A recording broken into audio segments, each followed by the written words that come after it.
Holidays-nale, அது நம்ம GT Holidays தான்.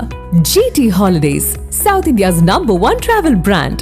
சென்னையில் போராட்டத்தில் ஈடுபட்ட தூய்மை பணியாளர்களில் ஒரு பகுதியினர் வேளச்சேரியில் உள்ள ஒரு திருமண மண்டபத்தில் தங்க வைக்கப்பட்டிருந்தனர். அவர்களை சந்தித்து ஆறுதல் தெரிவித்த நாம் தமிழர் கட்சியின் ஒருங்கிணைப்பாளர் சீமான், ஏற்கனவே அறிவித்த பணி நிரந்தர வாக்குறுதியை நிறைவேற்றாமல் புதிதாக வாக்குறுதிகளை அரசு வெளியிடுவதாக விமர்சித்தார்.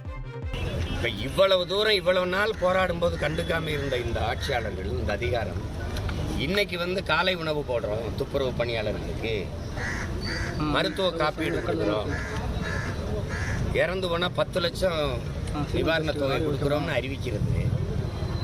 ஏதாவது நீங்கள் பாருங்கள், இந்த மாதிரி நாடகத்தை, இந்த மாதிரி வாக்குறுதிகளை இன்னும் நீங்கள் நம்ப சொல்றீங்களா?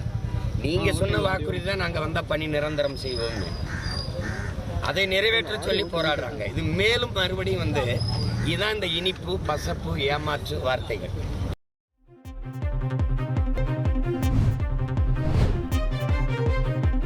உங்களுடன் ஸ்டாலின் திட்டத்தில் முதல்வர் பெயரை சேர்க்க எதிர்ப்பு தெரிவித்த பொதுநல மனுவை 1 லட்சம் ரூபாய் அபராதத்துடன் தள்ளுபடி செய்து சென்னை உயர்நீதிமன்றம் உத்தரவிட்டுள்ளது. அரசு திட்டங்கள் மக்களை சென்றடையும் வகையில் செயல்படுத்தப்படும். உங்களுடன் ஸ்டாலின் திட்டத்தில் முதல்வர் பெயரை பயன்படுத்த தடை கோரி அதிமுக வழக்கறிஞர் இனியன் என்பவர் சென்னை உயர்நீதிமன்றத்தில் பொதுநல மனு தாக்கல் செய்தார். முன்னாள் அமைச்சர் தாக்கல் செய்த வழக்கை விசாரித்த உயர்நீதிமன்றம் வாழும் ஆளுமைகளின் பெயர்களை திட்டங்களுக்கு சூட்டக்கூடாது என உத்தரவிட்டது. ஆனால் உங்களுடன் ஸ்டாலின், நலங்காக்கும் ஸ்டாலின் திட்டங்களை அதே பெயரில் செயல்படுத்த அனுமதி கோரி அரசு தரப்பில் திருத்த மனு தாக்கல் செய்யப்பட்டது.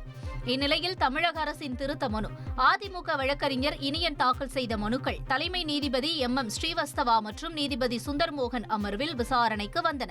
அப்போது தமிழக அரசு தரப்பில் ஆஜரான தலைமை வழக்கறிஞர் PS ராமன் மற்றும் திமுக தரப்பு மூத்த வழக்கறிஞர் P வில்சன் ஆகியோர் இதே கோரிக்கையுடன் CV சண்முகம் தாக்கல் செய்த மனுவை அபராதத்துடன் உச்சநீதிமன்றம் தள்ளுபடி செய்துள்ளதாக கூறி உத்தரவு நகலை தாக்கல் செய்தனர்.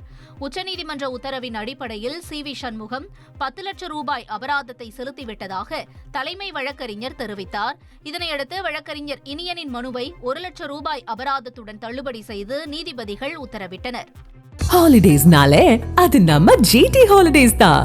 GT Holidays, South India's #1 travel brand.